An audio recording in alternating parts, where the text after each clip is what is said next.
বর্ধমানের কালীবাজার মোড়ের কাছে জিটি রোডের পাশে গড়ে উঠেছে 8তলা এক বিল্ডিং। 3রা ডিসেম্বর আধিকারিকদের নিয়ে ওই বিল্ডিং পরিদর্শনে যান বর্ধমান পুরসভার চেয়ারম্যান পরেশ চন্দ্র সরকার।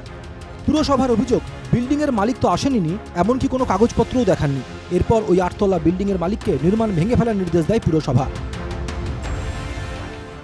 ভদ্রলোক ডেসপারেটলি কাজটা করছিলেন প্ল্যান বহির্ভূতভাবে। আমরা সেটা ধরেওছি, আমি নিজেও গিয়েছিলাম, আমাদের ইঞ্জিনিয়াররা গিয়েছিলেন, সবাই সেটাকে নিষেধ করা সত্ত্বেও বারবার হিয়ারিং ডাকা হয়েছে টু সাবমিট অল ডকুমেন্টস, যা কিছু তার আছে কিছুই তিনি এখানে জমা দেননি, দেখা করেননি, কোনো হিয়ারিংয়ে অ্যাপিয়ার করেননি।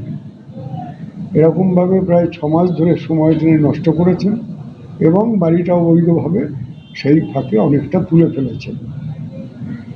এমনকি তার কতটুকু পারমিশন আছে, কতটা নেই, সেটাও তিনি আমাদের কাগজপত্র দেননি। লিগাল কনস্ট্রাকশন করেছে, সবই লিগাল কনস্ট্রাকশনের এগেনস্টে যেমন ব্যবস্থা নেওয়া হয়, এটার এগেনস্টে ব্যবস্থা নেওয়া হয়েছে।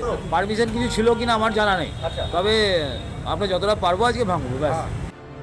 মঙ্গলবার কড়া পুলিশি পাহারায় পুরসভার পক্ষ থেকে নির্মীয়মান বহুতল ভাঙার কাজ শুরু হলো। জানা গেছে, এই নির্মীয়মান বহুতলের মালিক তুহিন কান্তি বন্দ্যোপাধ্যায়।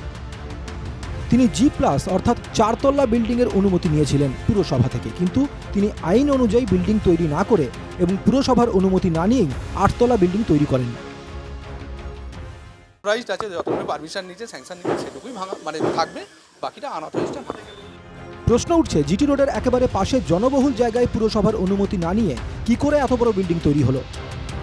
তবে কি বিল্ডিং তৈরি হবার পর ঘুম ভাঙল পুরসভার? মোহাম্মদ খানের রিপোর্ট, NKTV বাংলা।